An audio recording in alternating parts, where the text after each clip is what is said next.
Hi, welcome back everyone. Sorry for this short delay. A very good afternoon. And today is our last day for our wildlife webinar week. Um, Today we have with us Kartikeya Singh sir. Thank you, sir. Thank you so much for joining us and welcome. I'm Janvi Papat and I'm the current president of IBS in Mumbai, and I'm here to welcome you all the viewers from Mumbai, India, and all the wildlife enthusiasts beyond borders. Um, IBSA Mumbai is a local chapter of International Veterinary Student Association based in Belgium, and we have recently been established.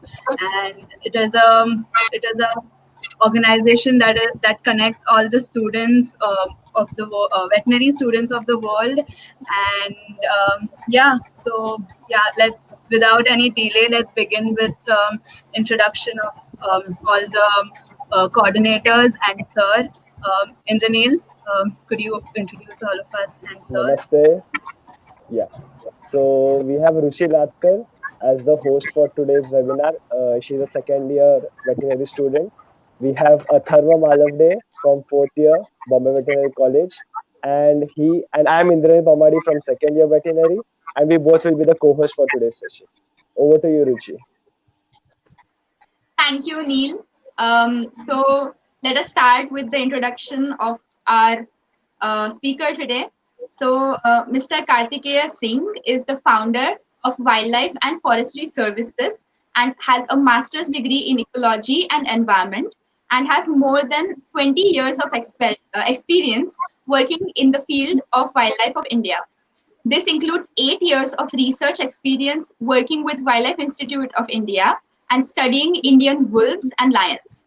Kartikeya Singh sir is a proficient canid trapper and has expertise in catching, anesthetizing, and radio collaring several carnivores like wolves, hyenas, lions, jackals, foxes, wild dogs, etc. He is one of the specialists involved in the reintroduction of gaur, that is Indian bison, from Kanha to Bandhavgarh as an initiative to reverse the local extinction of the species. Kartikeya sir has also worked as additional photographer on a couple of documentaries produced by BBC.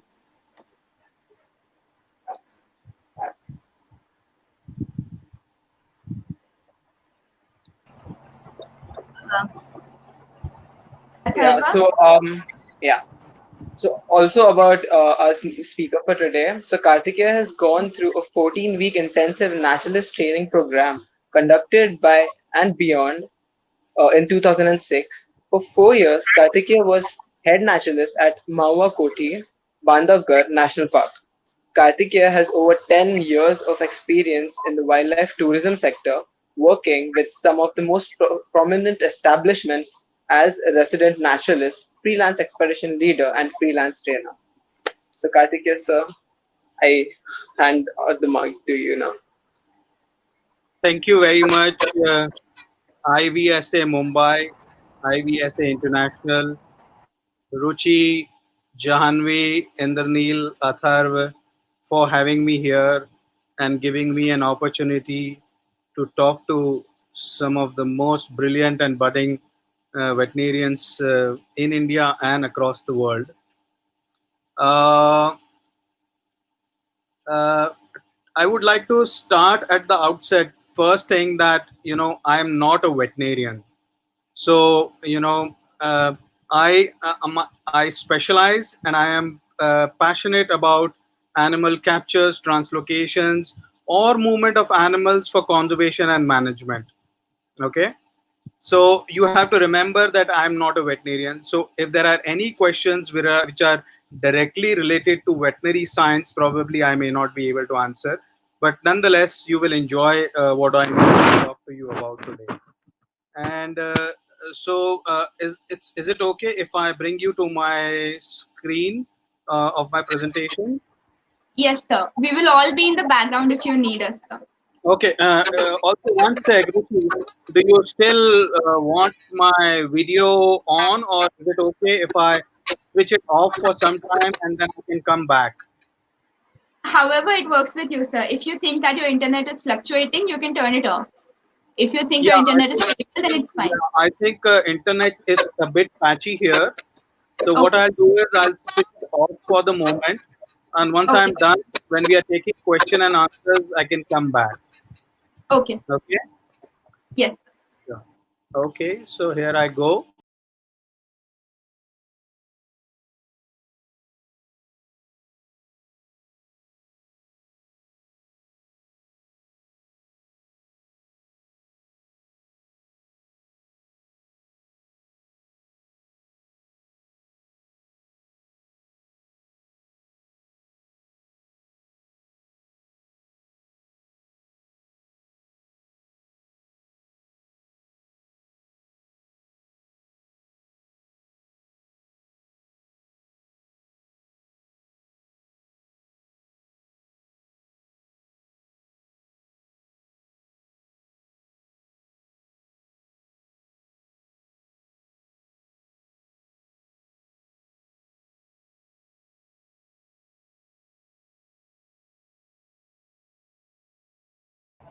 There's a little bit of technical difficulty.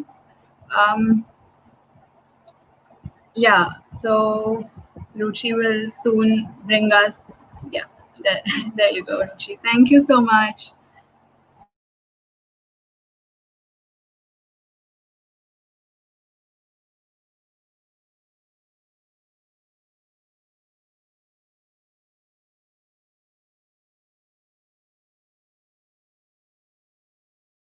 The screen with your PPT will be on. This has to be minimized.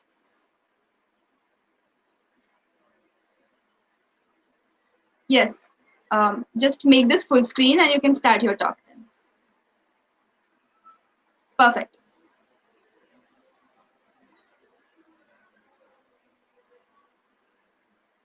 So we cannot hear you.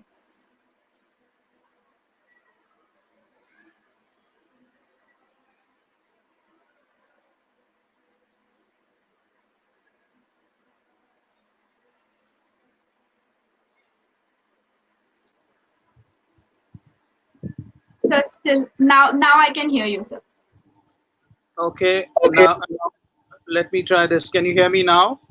Yes, sir. Perfect. Okay. This story is about reversal of local extinction of Gaur in Bandhavgarh. And I always tell this story because it is an excellent example of public and private partnership to achieve conservation success. Now, some of you may have seen Gaur, others may not have seen it, but it is known to be the largest uh, bovid that exists on the earth. A big male can weigh up to 1.2 tons. And this picture is not from central India, it is from south of India. But I have put this here to give you uh, uh, an idea of the sheer size of this animal. So last Gaur was seen in Bandhavgarh in 1998 before the species was declared locally extinct. And the most popularly accepted theory was that the species suffered some kind of major setback in the monsoon and it never returned to its popular areas after the monsoon. Now, the exact reason for the disappearance of Gaur was not established then, and people used to say that they used to locally migrate. Some people said maybe there was a disease in them and they got wiped out, but there was no concrete evidence or studies to ascertain that what exactly caused disappearance of Gaur. So in 2006, I started working with a company called Taj Safaris, which was a joint venture between Taj Group of Hotels and a South African company called Conservation Corporation of Africa, which later on became And Beyond. Now, And Beyond was setting up lodges in central India, which were wildlife lodges, upmarket wildlife lodges, and I started working them as a head naturalist. And while we were setting up our lodges, and we were in discussions with Madhya Pradesh Forest Department. We realized that Madhya Pradesh Forest Department has a project to reverse the local extinction of gaur in Bandhavgarh. They had written a plan to bring gaur back from Kana to Bandhavgarh, but the chapter of actually catching the animals and moving the animals and who's going to do it was missing from there, because the state forest department or nobody in India actually had the expertise to do it. Coincidentally, my company and beyond in Africa had immense experience catching animals and translocating animals for conservation and management. We offered our help to Madhya Pradesh Forest Department, which Madhya Pradesh Forest Department readily agreed, and they also invited Wildlife Institute of India to join hands in the project. And in 2006, we all got together uh, to make gaur translocation back to Bandhavgarh a successful story. So we started our work in 2006, and it took us almost 5 years in preparation before we could catch our first gaur by its horns. Now, just to give you an idea of what happened in those 5 years, uh, we tried to find out what was the history of gaur presence in Bandhavgarh Tiger Reserve.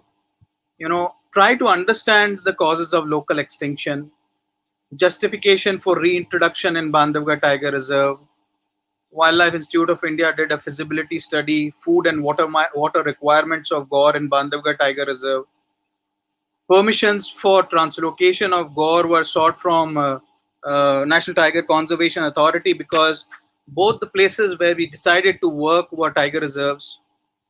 Procurement of licenses for import of drugs, because the drugs that we were planning to use uh, cannot be bought in India, are not manufactured in India. Intensive training of personnel on what it is going to be like when we start catching animals. Simulation of gaur population viability analysis, meaning how many gaur actually do we need to bring so that the population grows from there and it does not go extinct again. Designing of the transport trucks and containers, a manufacturing of stretchers, holding enclosures, loading ramps, designing of release enclosures, manufacturing of release enclosures, procurement of radio collars, development of veterinary protocols for capture and translocation with the help of veterinarians from Madhya Pradesh Forest Department, Wildlife Institute of India, and South Africa. Training of field staff, recce of routes, and it's a long list. I've just put together some major things that we did in those 5 years. And then Taj Safaris and Tatas and Beyond funded a trip of park managers and veterinarians from India to go to South Africa and experience firsthand, get a firsthand experience of what techniques are used in South Africa and how mass translocations and capture operations are carried on there. So the team went and interacted with rangers in Kruger National Park.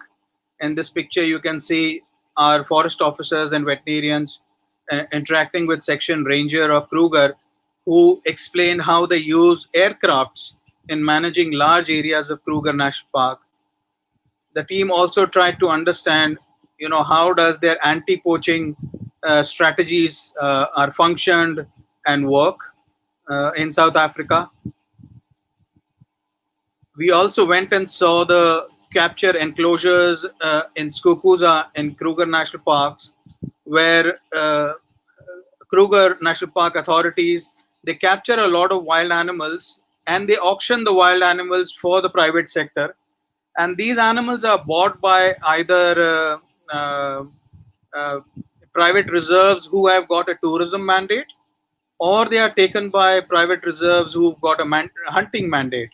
So we went and saw these capture facilities. In fact, in this picture, you can see a rhino standing in the white in the background on the right side of the screen. Are you all able to see it?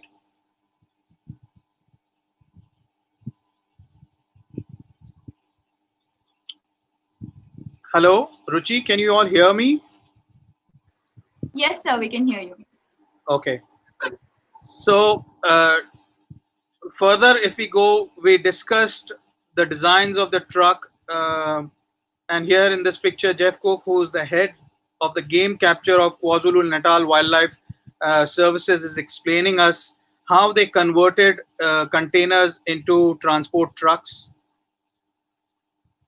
Our team also went and understood how large, buffalo captures are done in order to control the tuberculosis in wild buffaloes in Africa.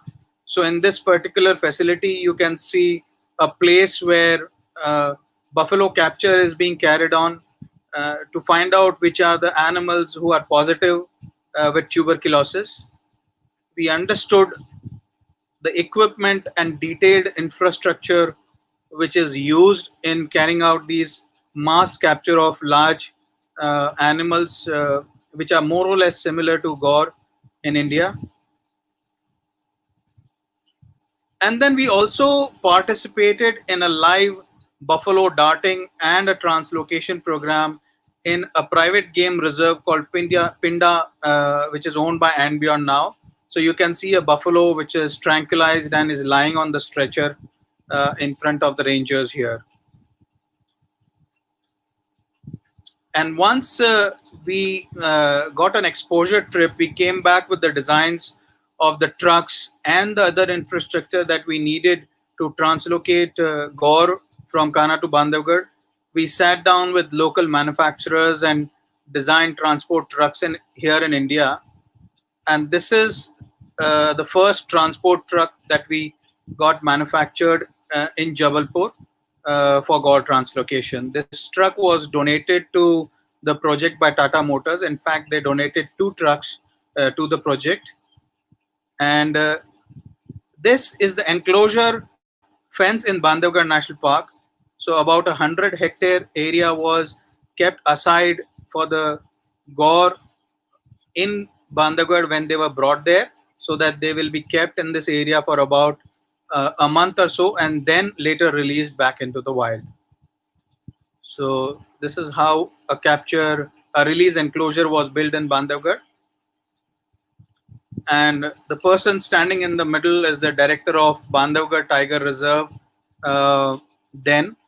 And the gentleman with white beards is Les Carlyle, who was the group conservation manager for And Beyond in South Africa, who was giving us all the expertise that is required in terms of capture and translocation from South Africa. And then we did some trial approaches on gore from elephant back, just to see how easy it was to get close to gore from elephant back. And we realized that it'll be very easy to get close to gore and to be able to shoot darts from elephant back onto these animals. In 2006, India was not using some state-of-art equipment, so we also managed to import some good quality tranquilizing guns and darts from South Africa. And since then, most of the departments in India have been using these guns called Daninjet. This was the second truck that was donated to us by Tata Motors, which was a 4x4 recovery truck for recovering animals if they were tranquilized in difficult places where big trucks are unable to reach. So that's again the finished truck donated to us by Tata Motors. And then the biggest challenge was to lift these animals. So we designed some stretchers with the help of hollow poles, and which could take extension tubes through these poles, and 25 people could lift these stretchers once the gore was brought onto these stretchers. So these were all locally manufactured in a town called Mandla, not far from Kana. Now coming down to the design of the steel capture pen, this was a teardrop shaped capture enclosure which we made in Kana National Park. It had two sliding gates here, one sliding gate here, and one gate which could be opened on this side. So let us assume that we caught some animals here in the wild. We put them onto the stretchers, loaded them onto the small truck, and drove from there next to this gate. We offloaded the stretchers from here, opened the gate, put the animal in here, close the gates, process the animal, putting radio collars or reviving the animal, and then these gates were opened and the animal was kept here for some time. Once we had a truckload of animals, these gates were again opened, and then the animals were pushed from here and they were loaded into the trucks. So here you can see this teardrop shape capture enclosure which is coming into shape uh, in Kana National Park. This is still under construction, the capture enclosure, and this is after the capture enclosure was completely built and the trucks were positioned there so that we could load animals into the trucks once they are caught from the wild and brought into these enclosures.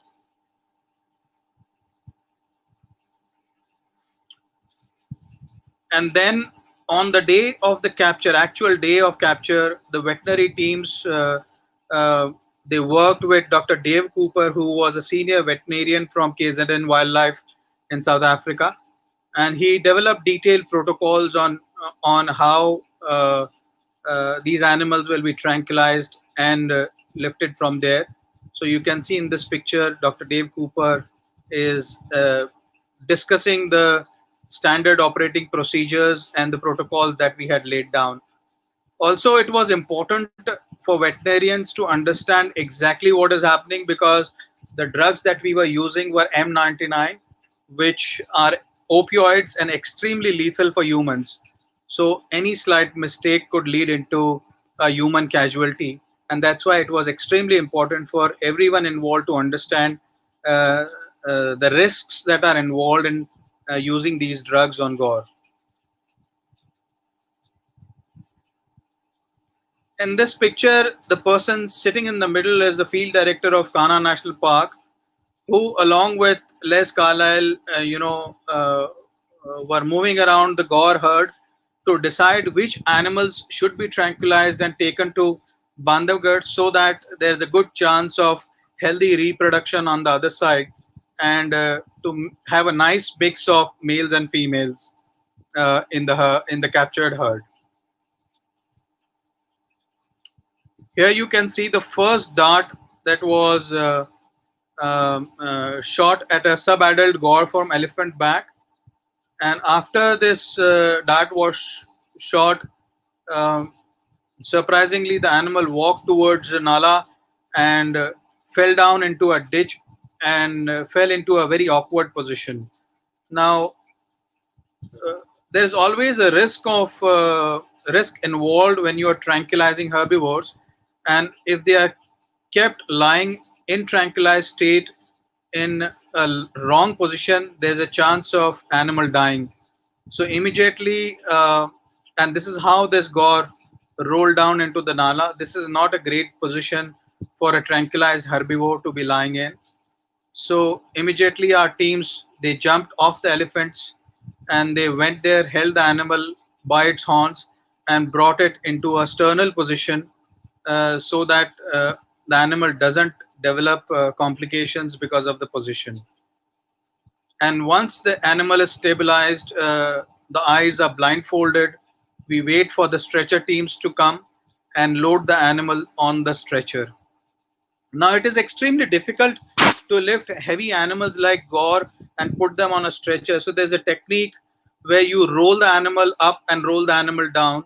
And while the rolling is done, the stretcher team puts the stretcher under the animal, and the animal comes on his legs onto a stretcher.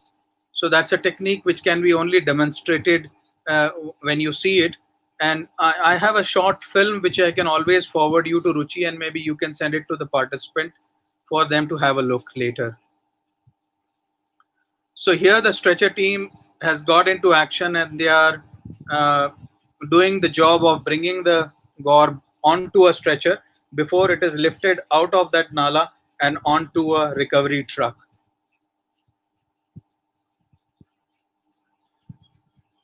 Here you can see the gore has been successfully, brought onto a stretcher. It is strapped with the help of, ropes, and now it is being carried out of the nala and back to a 4x4 recovery truck.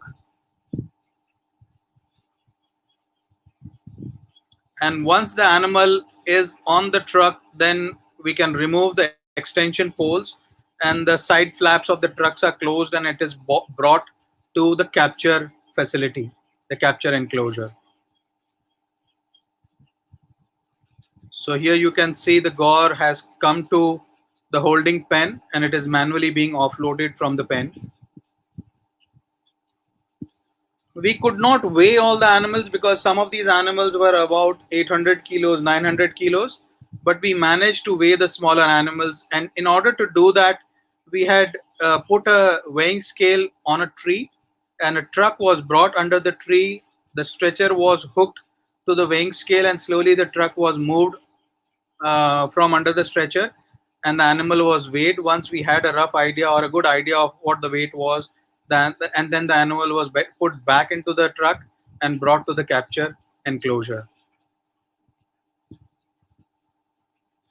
Now, as I said earlier, when you are dealing with tranquilized herbivores, it is absolutely important to maintain the sternal recumbency. Otherwise, these animals can develop complications. So one person has to keep holding the animal's head and make sure it is held high while the teams process the animal with radio collars and other tranquilizing drugs, and collecting parameters like blood samples and other measurements. So on the left, you can see Dr. Shankar from Wildlife Institute of India is deploying a radio collar on the animal. And here you can see Dr. Dave Cooper is finally, after the radio collar has been put on the animal, he is reviving the animal by giving an antidote.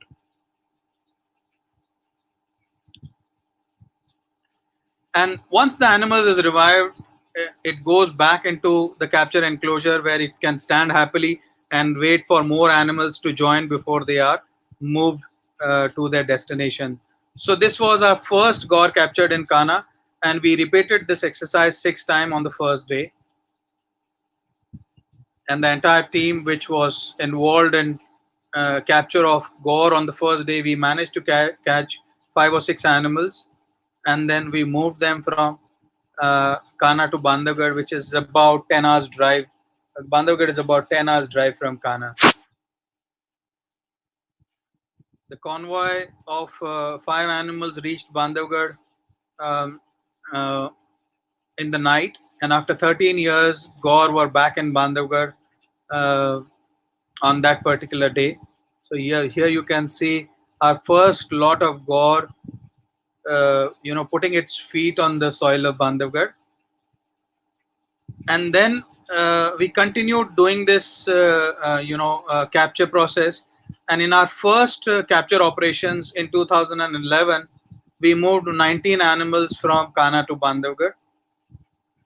We lost one animal because it developed certain complications, and we revived one animal because we were not sure whether it was mother of a calf which came and stood next to it after it was tranquilized.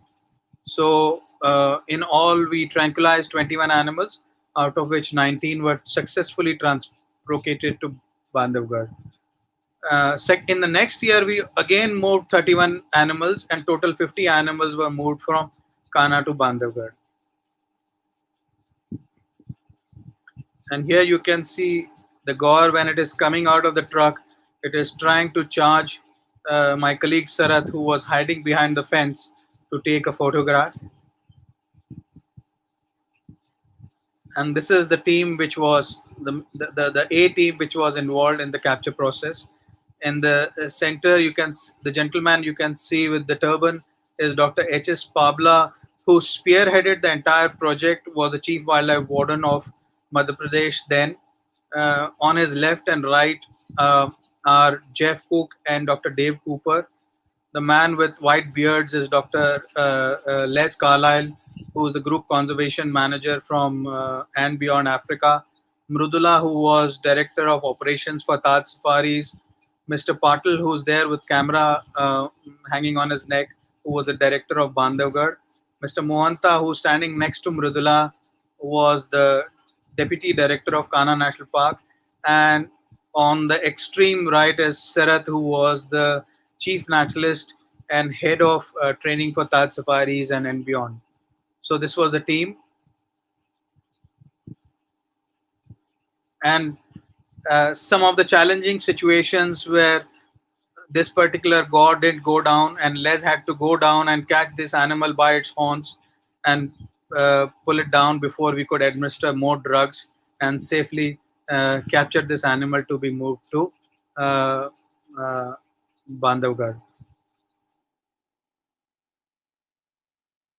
So the current population of Gaur in Bandhavgarh is about 150 approximately. There is an increase in population by not 200% but now 700% in last 9 years. This data is slightly obsolete now, but I think we have more than 150 to 160 animals in last 8 to 9 years, so almost a 300% increase in the population of Gaur in Bandhavgarh. And let us hope that such projects will prove to be harbinger of change in our approach towards conservation, which it was always meant to be. And perhaps we will no longer just wring our hands when the extinction of particular species looms in front of us. We can now prevent or reverse such extinction thanks to the Gaur project. And let us hope, however, that the next project will not take 6 years from conception to implementation. Adaptive and proactive management must become the hallmark of modern day PA management in India. And actually, it did not take 6 years to do a project like this again. All the veterinarians who were involved and all the officers of Madhya Pradesh Forest Department who were involved in this project uh, actually gained whatever expertise they gained from this project. They used these expertise in creating a second population of Barasinga in Satpura Tiger Reserve. Till very recently, Barasinga, the hard ground Barasinga, only existed in Kana National Park, but now we have a second population of Barasinga in Satpura National Park, and all thanks to the learnings and the teachings that has happened in the Gaur project. So it was a huge contribution, and not just that, Madhya Pradesh Forest Department has carried out several translocation and reintroduction projects after Gaur translocation project to either for either conservation management or to augment prey in areas where the prey density is low and department wants the tiger numbers to go up. So it has been a success, and I hope that they continue to do this fantastic work and continue to set examples for the rest of the country and rest of the world. Thank you very much. That was all about Gaur Translocation Project, Ruchi, and I am happy to take any questions now if there are any. Thank you, sir. Viewers, I would like to tell you more about what Sir does. So, Sir has experience in developing and implementing conservation management projects for government, translocation of wild animals, wildlife conflict management. He also does customized trainings to frontline forest department staff on chemical and physical capture and rehabilitation. He also trains naturalists, guides, and drivers involved in wildlife tourism industry. Sir is also a recipient of TOFT Best Lodge Naturalist of the Year in 2010 and Tigerland India Biodiversity Conservation Award in 2016. So Thank you very much. let's take up questions. Um,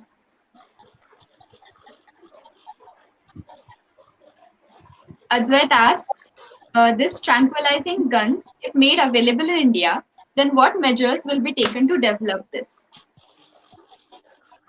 Meaning, I mean, they are imported in India. So You can buy them in India now. So I didn't So get. I'm not clear on the question. It is already can't we available start? in. Can't we start a manufacturing in India itself? Well, I don't see a reason why not, because recently a company called Pressy Hole started manufacturing state-of-art air guns in India, and if air guns can be manufactured in India, I don't see a reason why tranquilizing guns cannot be manufactured in India. So Pressy Hole Sport, I think, which is based out of Mumbai, is already doing manufacturing guns for sports. So yes, I mean they can be definitely be made in India. So Vaishali asks, have you been a part of any other such programs? I was part of. I also was involved in capture, developing capture techniques for Nilgai in Madhya Pradesh. I have participated in other radio collaring operations like radio collaring of lions, hyenas, wolves, jackals, uh, and also participated in capture operation of spotted deer in Ghana. So yes, a few operations. Advait asks which antidote is used for revival. So the drug that we were using was M99, and the antidote that we were using was, I don't exactly remember the name, but Naltrexone was the brand name. But if you are interested, what I can do is, Ruchi, I can send you the technical report of the project, because as you know, the moment you go into drugs, it's veterinary science, Yes. and I'm not a veterinarian, so I can send you the report, and I'm sure you've got email addresses of all the participants who have registered with you on this talk, so maybe you can send it to them and they will get a good idea. Sure. Um, Vaishali asks, have you ever needed to dart any animal more than once? Not in this project, except for the animal that you saw, which was being held by Les by its horns. I think that animal didn't go down because the entire drug didn't inject, and we had to top it up, but not with a dart, but with a hand syringe, because Les went and held the animal and brought it down onto its hunches. So Advait asks, what is the route of administration of antidote? IV, intravenous.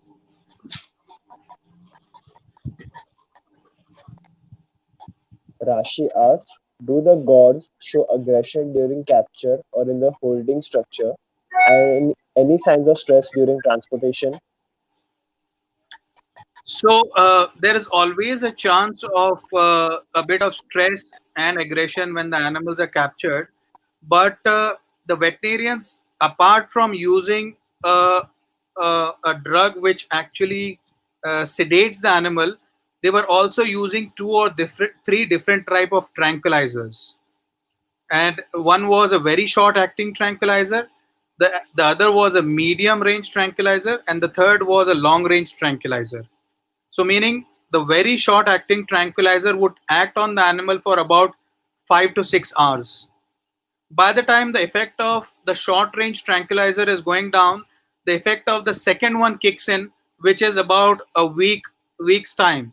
And by the time the effect of the second tranquilizer is going down, the third one kicks in, which lasts for about 15-20 days. So these three tranquilizers were administered to the animal before it was given an antidote. So the chances of aggression and stress are minimized because the animal has already got tranquilizers in him.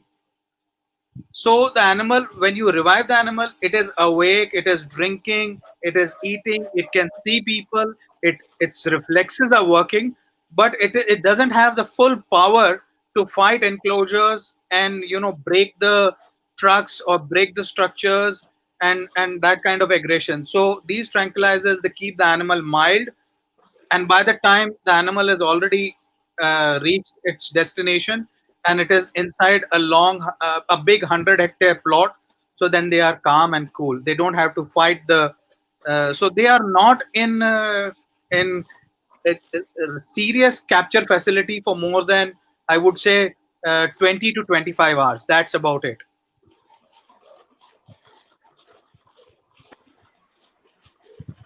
So, a couple of questions here.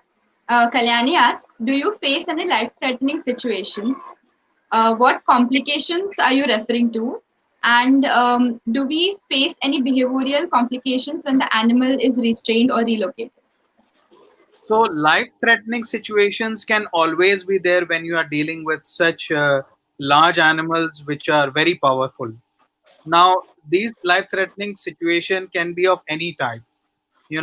As I said, when you are working with drugs which are opioids, even a tiniest drop of that drug, spilling on your skin or dropping on your skin can kill a human being.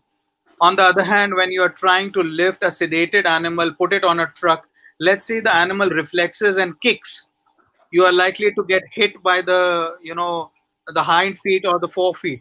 Suddenly, if there is a very quick movement on the head and you are trying to hold the animal by its horns, you might just get injured by that. When Les was holding the animal by its horn, which is not completely sedated, it is definitely a dangerous situation. So these kind of risks are involved. uh, Complications, when I say complications, animal has fallen into a very awkward situation from where it is difficult to retrieve the animal. Let us assume there is a water body right next to the place where you tranquilize the animal, and the animal, before getting sedated, falls into that water body, and the nose of the animal dips into water. By the time you reach to the animal, he's got lungs all over his. He's ingested a lot of water through his nose, and that may cause complications in the respiratory system. Or you are dealing with animals which are herbivores and they are ruminants, but they are kept lying in an awkward position where they are not able to belch. Or Yes. maybe when these are ruminants, so when they ruminate, the matter which is ruminated, instead of going back into the stomach, when it goes back into the trachea, into the respiratory system. So these kind of complications can always be there, and only veterinarians can handle these situations. It is beyond capture managers like me to handle these kind of situations. It's only veterinarians who can say that all the vitals, all the parameters, everything looks fine, perfect. We are ready to pick this animal. We are ready to move this animal. Before we take a call that, okay, now the animal is sedated, we are ready to lift. Unless a veterinarian gives us a call that the animal is ready to lift, we cannot. Otherwise, if the veterinarian says, no, the vitals don't look good, the animal is not in good condition, we cannot take a risk, because we need to keep the animal sedated for another half an hour, and in the next half an hour there is a chance of animal dying. Veterinarian takes a call, the animal is revived, and he goes back into the wild. So you can understand the role of a veterinarian in these kind of situations is extremely critical. And when you ask, Kalyani, when you ask, do we face behavioral complication with the animals and restrained or relocated conditions? Sometimes yes, but not to a large extent. Yes, animals, when they go back on the other side, they are totally lost. They've reached a new place. It takes them a while to get settled, but eventually they do. And that's a small price that we pay to do such conservation projects.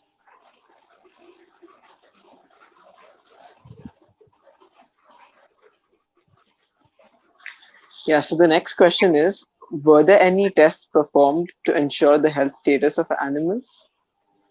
Yes, in fact, veterinarians from Jabalpur and Wildlife Institute of India were involved, and they took all the samples and made sure that these animals were not carrying any diseases, so that when they are moved to Bandhavgarh, uh, they are ready to be. So these were quick tests which were performed in less than few hours to few days, because in Bandhavgarh also, when we took them to Bandhavgarh, they were not released back into the wild immediately.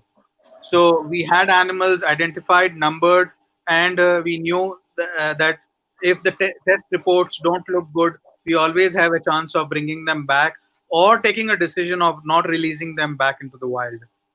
And the report that I'm going to send you, Ruchi, it will have all the details of all the tests that were performed.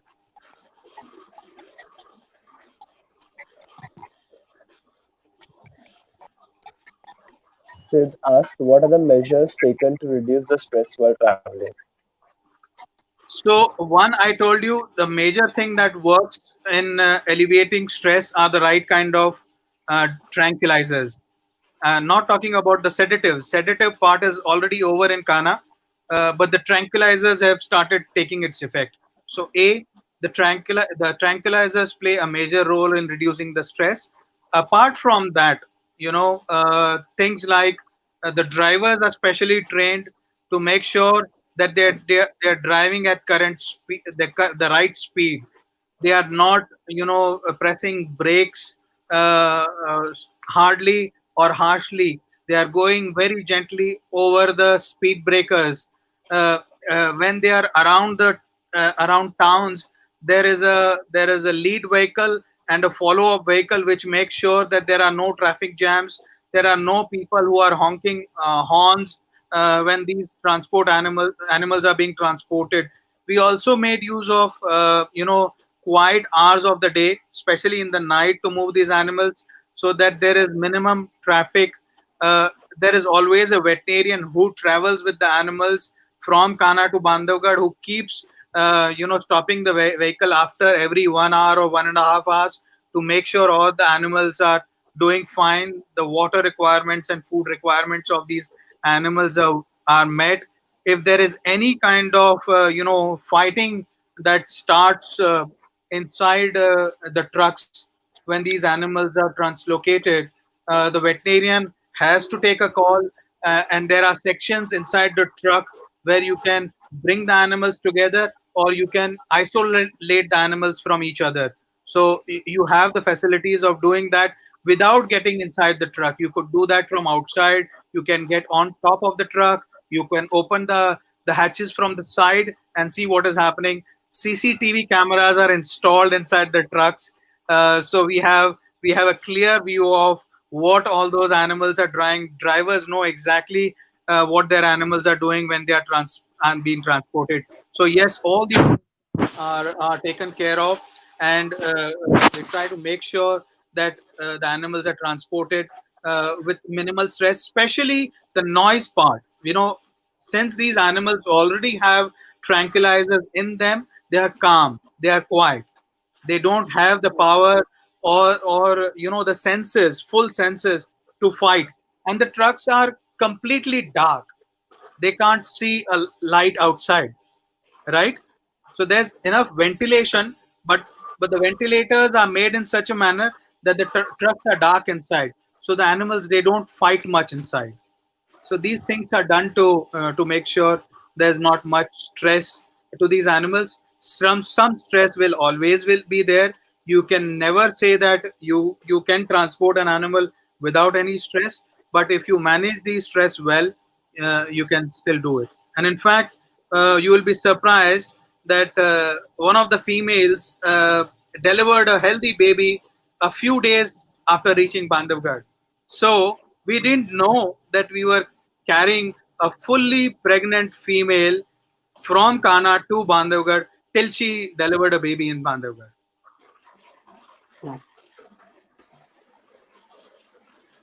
Prerna asks, in January, there was a proposal of introducing African cheetahs in India. What is your take on this topic? Well, that's a very controversial subject, and there are a wide variety of takes on this topic.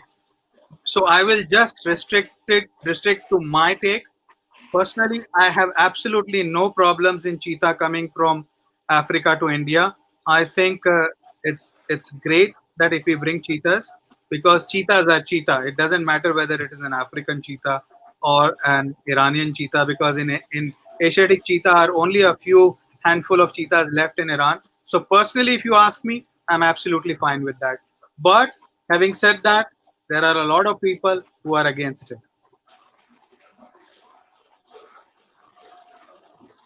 So Atharva asks, are there any plans to translocate gharials from Chambal to other parts of India as they have been expirated from most of their historical range? Uh, to be very honest, I don't know. I don't have an answer to this question. But I can always find out this from the authorities at Madhya Pradesh Forest Department. I don't have any contacts in UP, so I don't know. But I can always give you contact numbers of the right person who can give you answer to this question. My sincere apologies for not being able to answer this question. Vaishali asks, have there any been plans to translocate tigers or lions? Vaishali, tigers, Madhya Pradesh has already translocated. Tigers got extinct in Panna around the same time when we were doing this God translocation project. So Madhya Pradesh Forest Department successfully translocated tigers from Bandhavgarh and Kana and Pench to Panna, and the population of tigers from has gone up from zero to I think more than 40 to 45 animals in Panna. Tigers have been translocated from Ranthambore to Sariska already. Lions, the proposal is there. If Gujarat decides to give us lions, hopefully we will have lions as well. So yes, there are plans of translocating tigers and lions in India. Yes.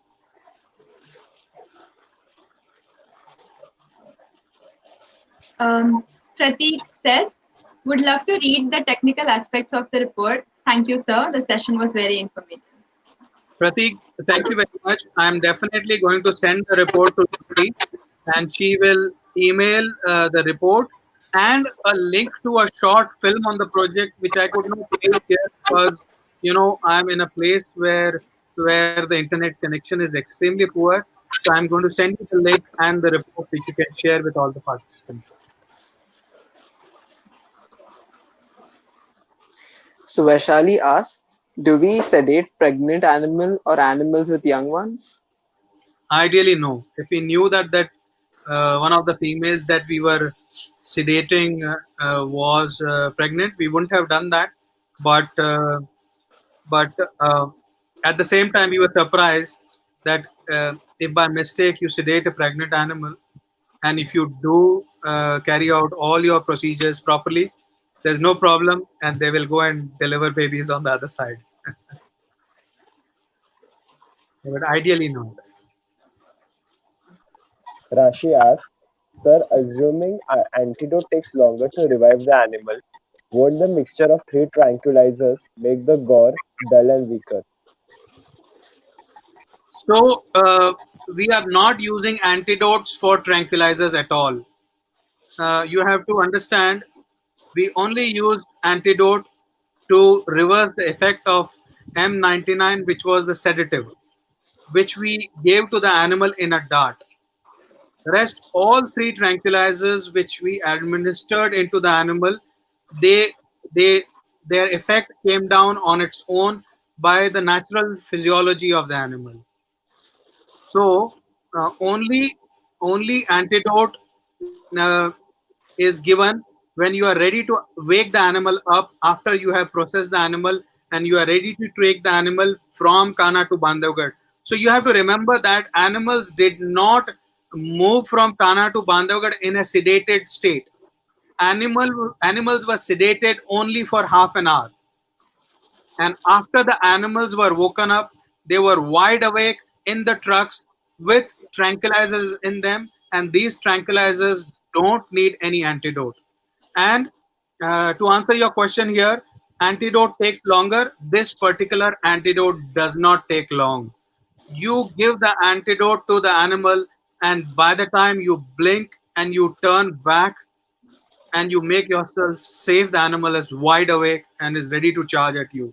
So the moment you administer the antidote, you have to move out of the situation and go to a safe place from where you can see the animal. This is not like other. This is not like ketamine and xylazine.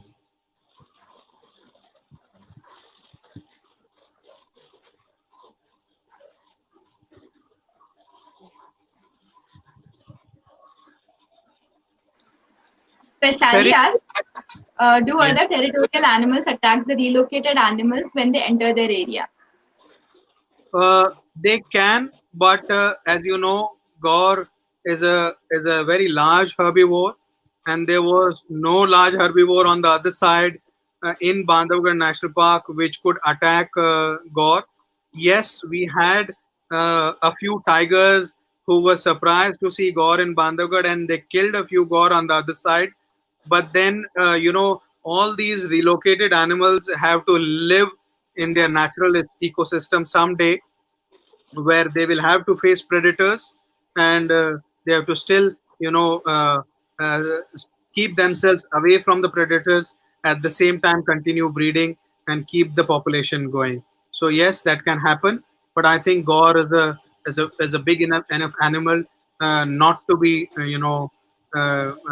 tortured by any animal easily. So we'll just take one last question. Okay.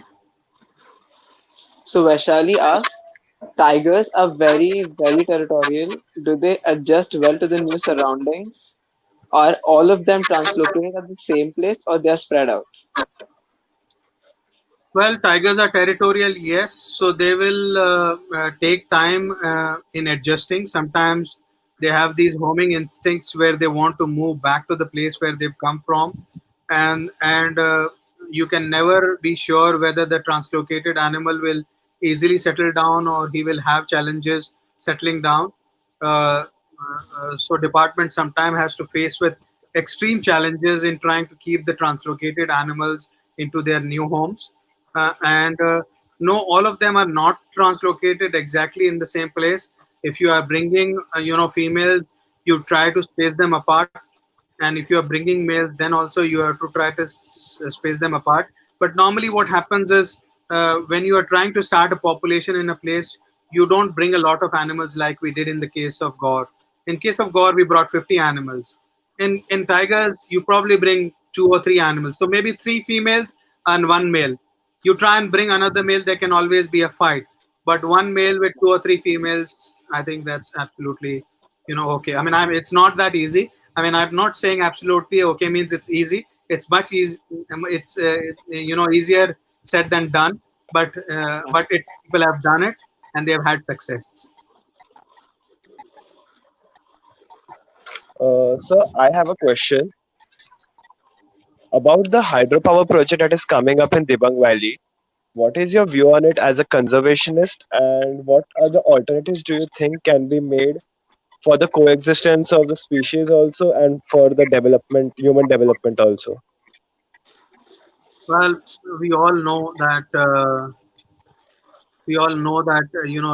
such large infrastructure projects always pose a threat to the biodiversity of a place. So, like all other conservationists and environmentalists, I also feel that we should always try and explore more sustainable means of harnessing power and energy. We should try and explore sustainable energy projects like solar power and wind power and other projects, compared to such building large dams and hydroelectric projects.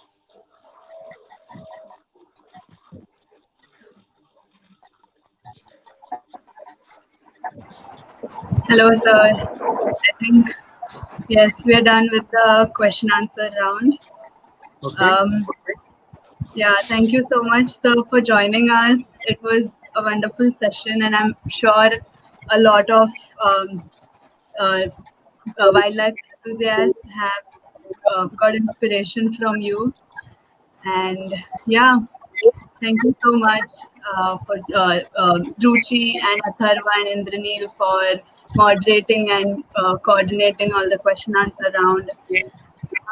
Yeah, thank you viewers for joining us and being such interactive people over there. And yeah, Thank you, Janvi. Thank you very much.